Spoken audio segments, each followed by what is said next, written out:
ए हाँ मोर संगे मेला घूमे चल बे। का ले देवे तोर बर हाँ नवा नवा फराक ले दे हूँ पैजामा ले दे हूँ। नहीं चल ना बहुत अच्छा अच्छा मिठाई खवा हूँ। मिला के करके बहाना दीवाना ऐसे ना बोला रिझारे बोले बचन के चला के ते जादू ऐसे ना बोला सतारे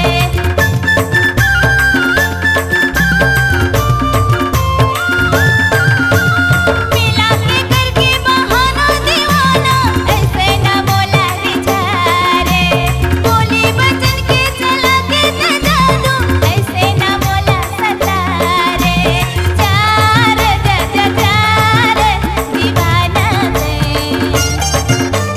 मैं तो नहीं आऊं तोर साथ मैं तो नहीं आऊं तोर साथ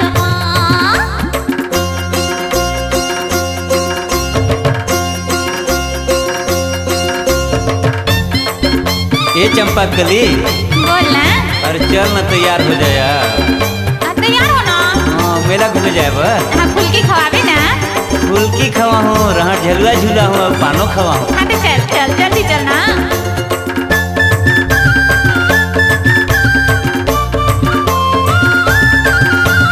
मेला घुमा हूँ झलुआ झूला हूँ पीरा पान खवा हूँ रिकिम रिकिम के बिंदी टिकली छापा साड़ी दिला हूँ।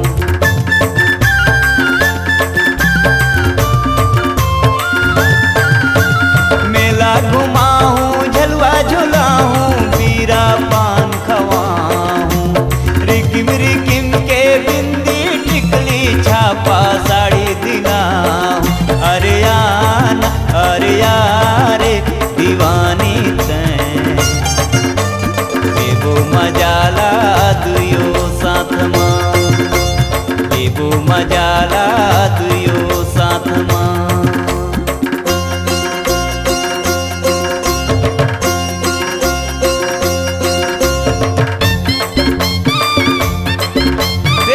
मजा आवत है मेला में। आगू तैयार नहीं होत रहे बहुत बढ़िया है मजा आवत है। हाँ मेला ऐसा चीजें है। वो देख देख देख देख कठपुतली नाच अरे ये लड़की ने तो देख कितना बढ़िया नाचत है फटाफट फटाफट फटाफट।